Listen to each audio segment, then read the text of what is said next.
Welcome everybody. We're here tonight because, well, frankly, we're all deeply worried about the mass deportation agenda that Trump has been very vocal about. So maybe you're new to immigration work, maybe you've been organizing for 10 years, you may or may not be a part of DSA. And I just want to welcome everybody here tonight because it's going to take all of us to defend our communities. My name is Marilia or Marilia. I use she, they pronouns. I'm in San Diego, and I'm one of the co-chairs of the International Migrant Rights Working Group, along with Tristan Call, who you will also hear from later on. So to kind of set the stage, I'm gonna tell like just an abbreviated version of my personal immigration story. Um, so I was 6 years old when my family immigrated to the Bay Area from Brazil, and I was undocumented for over 15 years. And my family and I experienced firsthand like the difficulties of not having papers in this country. Oftentimes, I felt like my family and I were invisible, and at the same time, afraid to come out of the shadows for fear of just being deported, honestly. We lived in the shadows. We lived like millions of families do, like moving very carefully and doing our best to do everything the right way, and just wanting to have normal lives where we could be able to work legally, get driver's licenses, and maybe even visit our family in our home country. But we're all here tonight because we know that the struggle for migrant rights didn't begin or end with Trump. Immigrants have been organizing and winning rights for our communities for decades, whether it was under Bush, Clinton, Obama, Trump, or even a Biden presidency. Next slide, please. So tonight, we will be hearing from immigrant organizers and leaders in this movement from all over the country with deep knowledge and experience in defending migrant rights for the first half of the call. Then we'll be laying out a plan to come together in DSA to build relationships and organize with the migrant communities and organizations on the ground who've been doing the work, and to learn from and to support them. We'll also be hearing from our incredibly knowledgeable facilitators about how to get plugged into local migrant work in your own community, how to create Know Your Rights events and toolkits, about sanctuary networks that are gaining strength all over the country, and about ICE Watch, which is about how to protect communities from ICE, and about detention resistance and the fight to shut down detention centers and the work that's involved in keeping our communities safe and from being detained. For the second half of the call, we'll be heading into breakout rooms of your choice to discuss all these plans.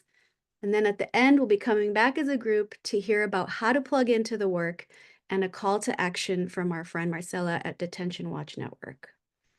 So now I'm going to pass it to Tristan, who is going to really continue to ground us and set the stage for our work in these next few months. So Tristan, take it away. Great. Thank you so much, Marilia.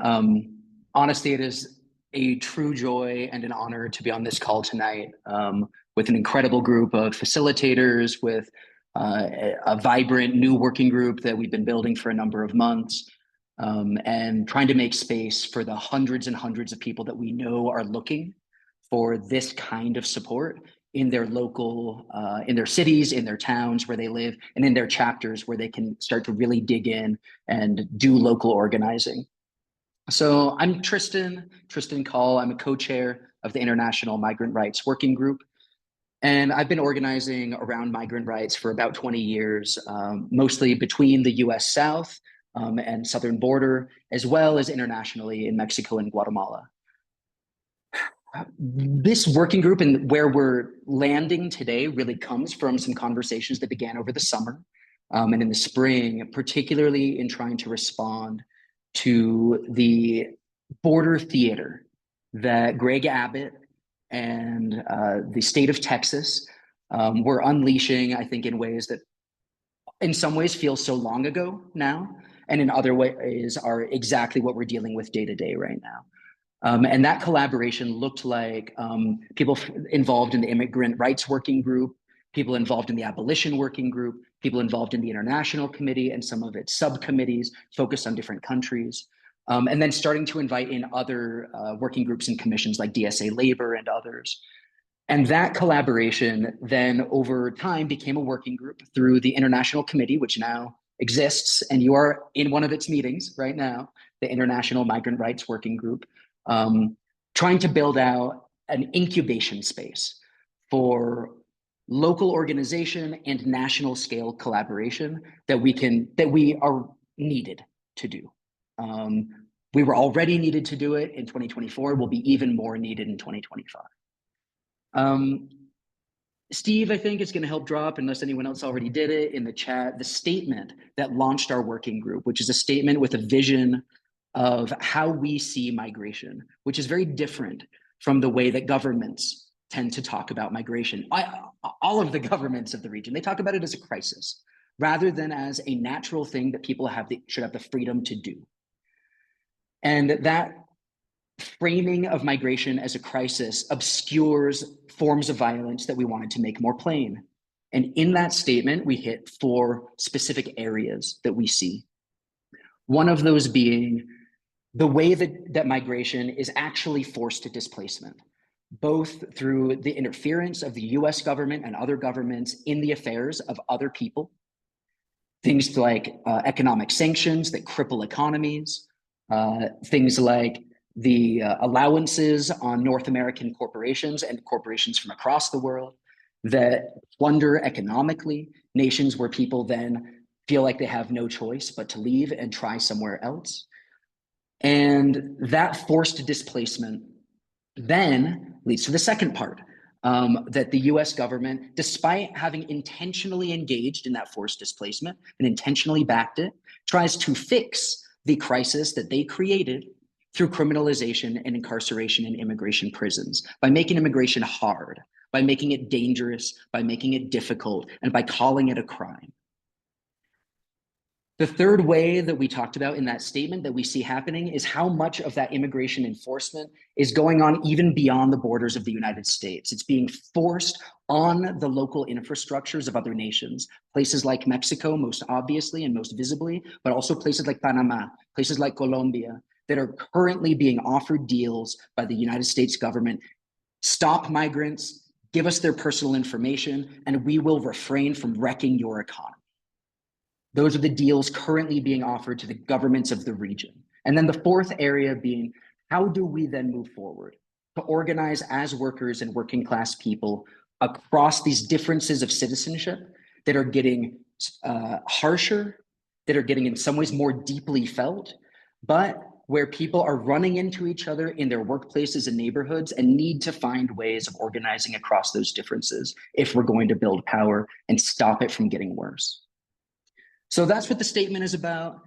You're now in the International Migrant Rights Working Group, and this is our first launch call for us moving into this domestic organizing support program for chapters looking to step up in a difficult moment where that calls all of us. And I'm now going to pass the microphone to Luisa, an immigrant leader in DSA, a member of the National Political Committee. Thank you for being with us, Luisa. Hey, thanks, Tristan.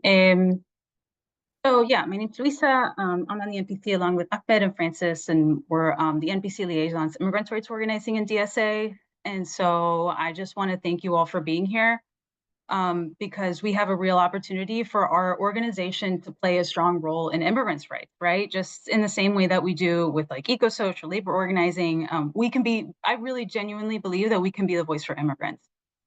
And I especially welcome people who have lived undocumented in the United States. Being a second-class person sucks. Like Marilia says, you can't drive, you can't go to school, you can't go to college. I've worked shitty, under-the-table jobs and been taken advantage of because of my immigration status, with wage theft, with sexual harassment. Now, granted, that happened even after I got my papers, but there's a particular vulnerability when you're undocumented, right? You can't really do anything about it, or at least that's the way that it feels like it. And so even when you do get your papers, you know, USCIS controls your life for years. But I guess I just wanted to say, for those of you who have lived that way, you know, you do have somebody on the NPC who understands and has been through all that. Ahmed is the other immigrant who's been elected to the NPC, and he can attest to that experience as well. And so, you know, I've done immigrants' rights organizing since 2011. I've been on the board of Immigrants' Rights nonprofit. My academic experience, I went to graduate school for immigrants' rights justice. But I'm really proud of the organizing. And I will say, like, it's a lonely experience being a socialist immigrants' rights organizer, particularly in South Florida, right? The Latin American business class has made South Florida their home.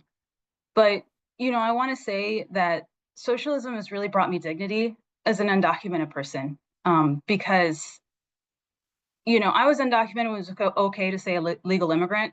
There wasn't really other words for that. And I still carried around this like weird guilt, even after I got my papers, because I was still on some level internalizing the idea that I shouldn't be allowed in the country. And that ultimately what I'm doing is stealing resources from citizens. And so I understand, just like you guys understand, because of socialism, the reason why so many of us are here from the global South is because of US imperialism. And that I learned that those of us from the global South come to the United States, come to the global North, to reclaim our share of the resources that have been taken from our home countries, right? And that was huge for me, right? And it helped me shed this stupid fucking guilt that I had for no reason, right? Or I didn't have a reason to have it.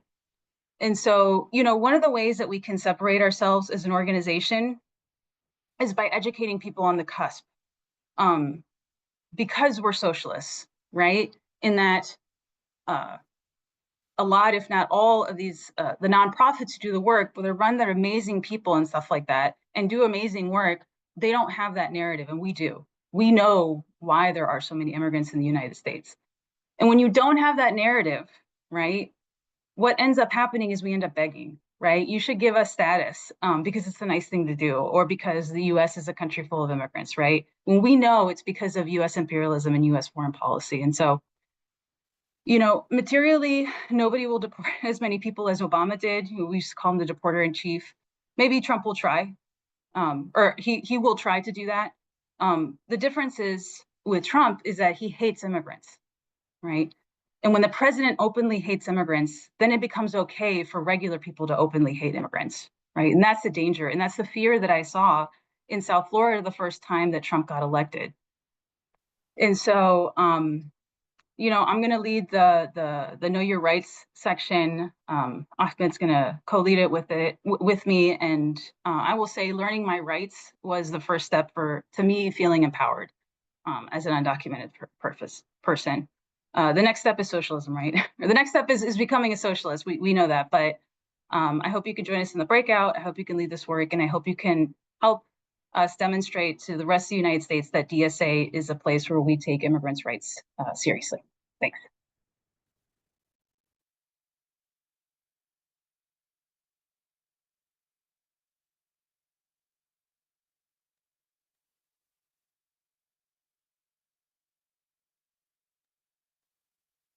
All right. Hi, everyone. My name is Frances. I'm in DSA Los Angeles, and I am a member of the National Political Committee. And I'm excited to introduce one of my comrades here in Los Angeles, Shu Ming Cheer. So Shu Ming has been working on immigrant rights issues for over 20 years, mostly defending immigrants who are caught up in the detention and deportation system and advancing pro-immigrant policies in Los Angeles. She's been one of the leaders of the ICE Out of LA Coalition and the LA Sanctuary Coalition, both coalitions that DSA has been a part of. So I'm happy to hand it over to Shu Ming. Thank you, Frances. And it's really exciting to see over 150 people on this call. So I was going to talk a little bit about the sanctuary efforts in Los Angeles, and I'm going to divide it into two time periods. And I'm so glad Louisa mentioned Obama's role as a deporter-in-chief because that's really what prompted the formation of the ICE out of LA coalition. We were addressing mass deportations before Trump even took office. And at the same time in Los Angeles, there had been a sheriff who'd been directly transferring around 1,000 people to ICE each year. So to address what was happening, the ICE out of LA coalition started, of which DSA was a member.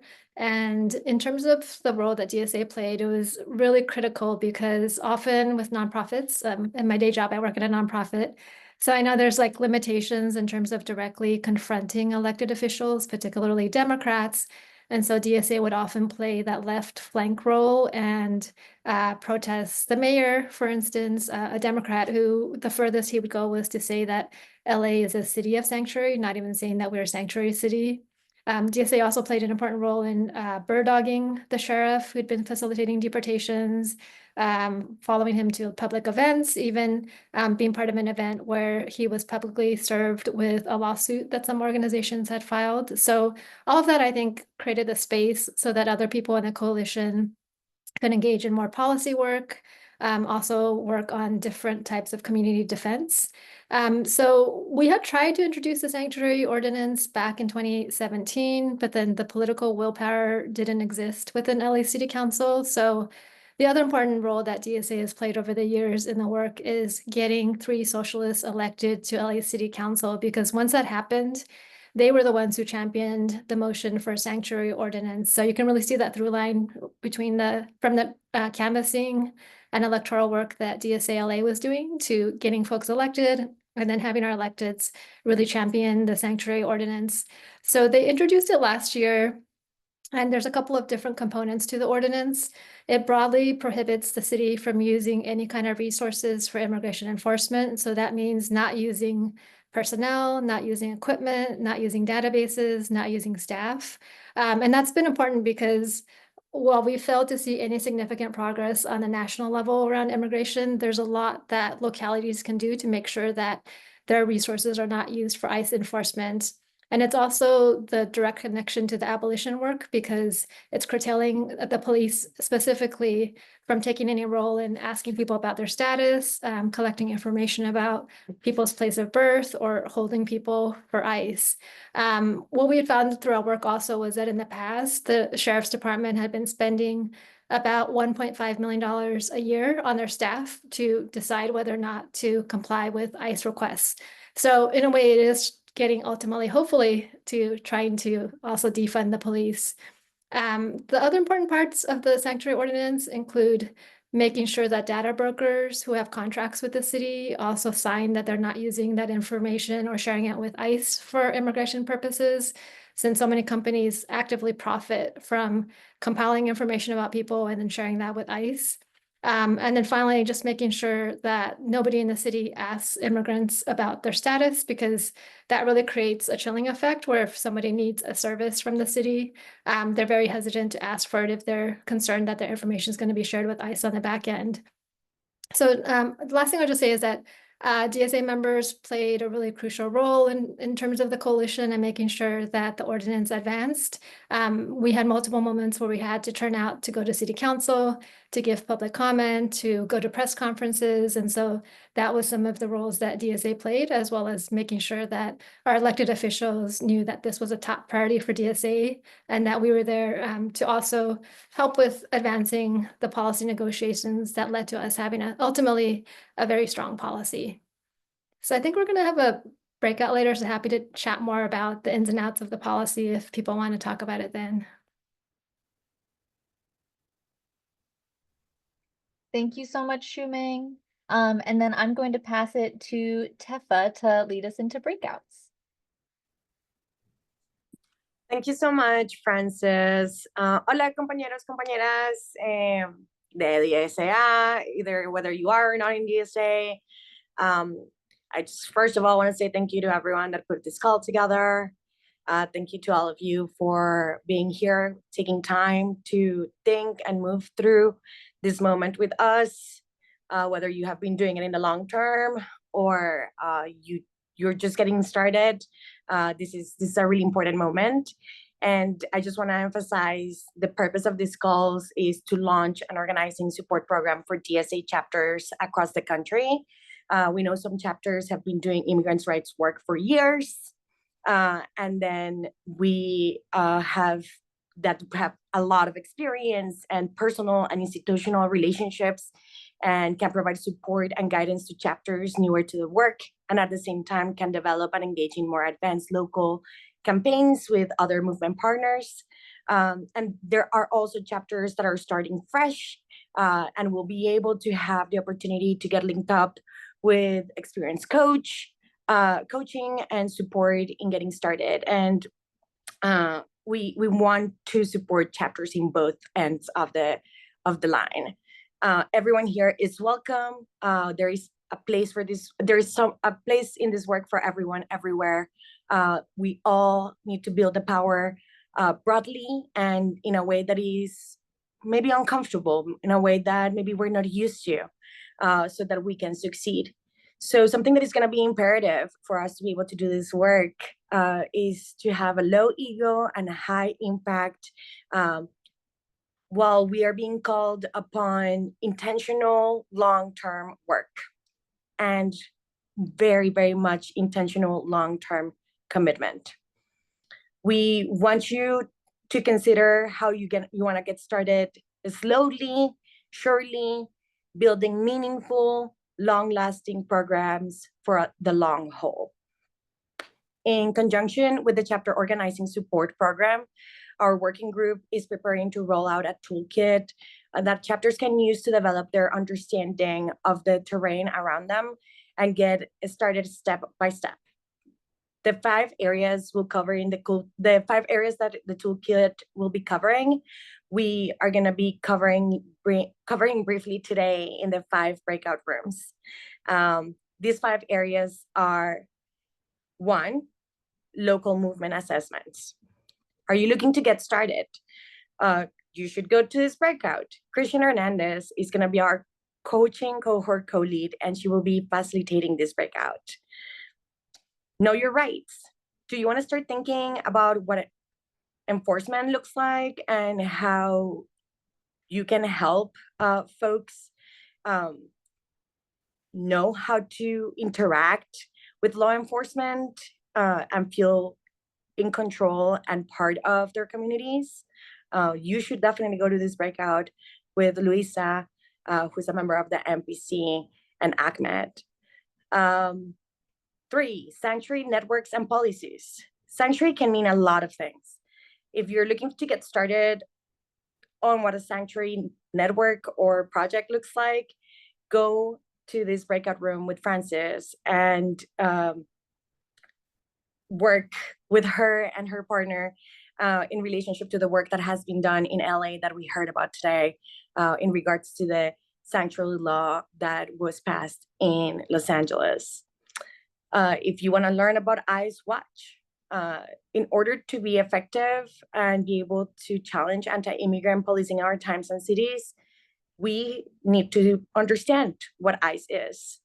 So please join Tristan in this breakout group if this is a part of the work that you would like to have more understanding on and bring into your work.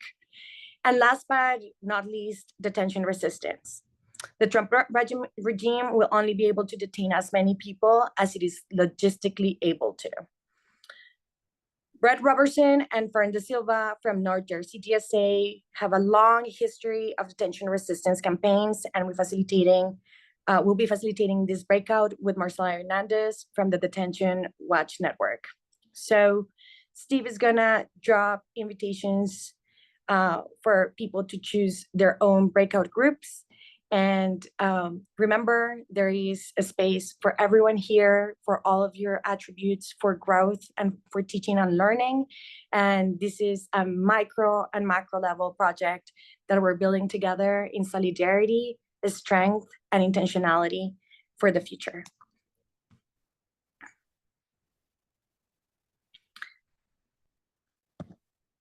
So I think that right now, we should be able to get our breakout groups, right? Yes. I just opened the breakout room, so you should be able to select which room you go in. Recording in progress. I just want to make sure I'm echoing. I'm hearing a bit of an echo on my end. Do folks hear me okay, or am I echoing still? Okay, great, awesome. Well, I'm glad everybody came back from their breakout rooms. Hopefully, they were insightful into the type of work you or your chapter might be involved in and can continue going into the next administration. My name is Christian Hernandez. I previously served 2 terms on the NPC, and I'm currently helping with our growth and development work in DSA. But tonight I'm here to chat with y'all as an immigrant rights organizer. I'm based out of Dallas, Texas. My parents are immigrants from Guanajuato, Mexico. And I want to talk about one aspect of our work that we're really excited to be able to bring to you all, and that's our coaching program. We know some of you joining us may be brand new to this work, and that's totally okay. We want to be able to support you in these efforts by way of coaches who can lend their support in a very real way. I myself am not new to this work. I was one of the millions of Texans who took part in the Mega March of 2006, one of the thousands who organized for a DREAM Act, and one of the many who've successfully fought back against the clause of the deportation machine. I could sit here and talk more about all the types of work that I've done, but I'd rather make very clear that every effort that I've been a part of has not been done alone. It has required a multitude of everyday people doing their small part to collectively create resistance and noncompliance to the laws and policies and injustices that pervade the society that we live in. It matters that we ground ourselves in what this work requires and what it will require of all of us as we move into 2025 with all the urgency and all the care that we can muster. While both parties bear responsibility for the machine that we're taking on, we can't deny that the terrain is shifting. We can't ignore the brazenness with which immigrants are being further dehumanized, and we can't act like this work hasn't gotten harder. Our only choice at this point, at this juncture, is to fight back. And to that end, we're looking for coaches who have experience. This is super critical because this work requires intention. We're looking for coaches who understand how to work effectively in coalition with other organizations, because as DSA moves into this work, we want to be mindful of what work is already happening and respectful of the ways people are already organizing themselves as we navigate the work that will hold. We need coaches who are comfortable helping chapter leaders and members, including those new to this work, navigate the challenges, the questions, and the strategy as they arise. Ideally, we'd love coaches who are also proficient in a language other than English and have experience organizing in that language. In my breakout, we talked about local assessments, and as your chapter hones in on what work makes sense for the part of the country that you're in, we want to make sure that we can support you in whatever type of work needs to happen, which includes, deportation defense, fighting 287G or other ICE and police collaboration programs, whether that's faith-based sanctuary networks, DACA and TPS support, pro se asylum work, family preparedness, or workplace raids. In the chat, as we I think already have, but if we can drop those again, we will be dropping links for anyone interested in helping with this work, whether as an individual, as a chapter, as a coach. We really want to encourage you to take these links back to your chapter and share those internally to make sure that we're reaching as many people as possible in DSA. Now, I know you'll likely have heard from people or have heard the line, "We survived the first Trump administration, so we can do it again." And I want us to keep in mind that no, not all of us survived the Trump administration. And to those who did because of the painstakingly difficult and methodical work of organizers and the resilience of many, many people. Because just because we have the capacity for resilience doesn't mean we don't suffer. And as socialists, we want more than resilience for people. We want a world free of the scapegoating, free of the injustice that comes down to arbitrary status. We want a world where people have dignity without strings. So navigating the next 4 years will require all of us to act collectively, free of ego and over prescriptiveness, and instead approach this work with the curiosity and bravery that it deserves. I'm very much looking forward to doing that work with all of y'all, sin miedo, without fear, because together is where we find the courage for the work ahead. It is now my honor to introduce Marcela with the Detention Watch Network to talk about the upcoming week of action. Yes, thank you for the invitation. Marcela Shigaraya, Organizing Membership Director at DWN. And yes, so we've been planning this week of action with AFSC, IGN, Haitian Bridge Alliance, NNIR, even before we heard of the election results, just to be ready. And this is something that AFSC has planned over the years, but we're using it to really amplify our federal, state, and local demands.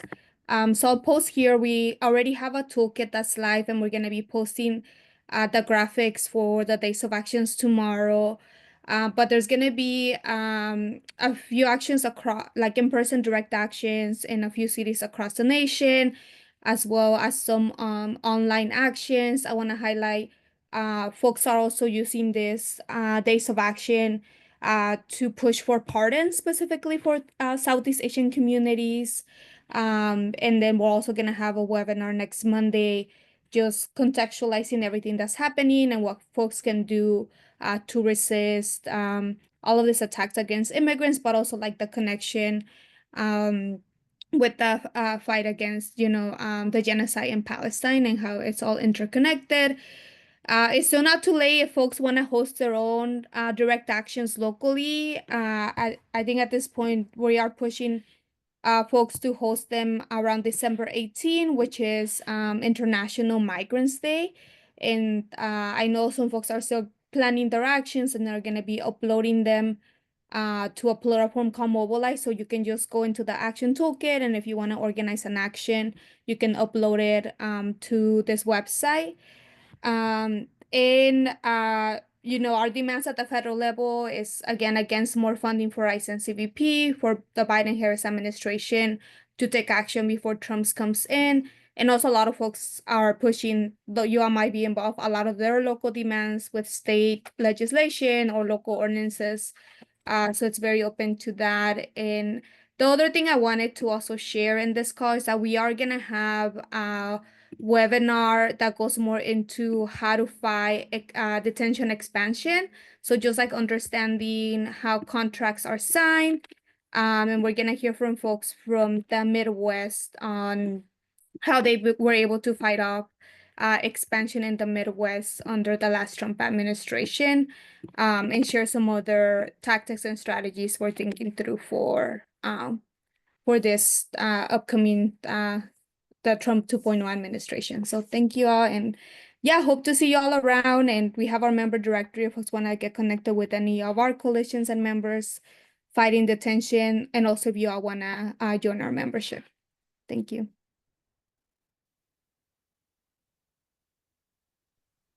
Thank you so much, Marcela. Thank you so much, everybody who came out tonight. Just want to say thank you so much for being here. I want to announce our next mass call, which is coming up on January 13th. So stay tuned to your emails and socials for that sign up. And also don't forget to sign up for our working group, especially if you're not a part of a chapter and you're already in DSA. And see you guys at the next one. Have a good night. Thank you, everybody. Solidaridad. Buenas noches. Que estén Buenas bien. noches a todos.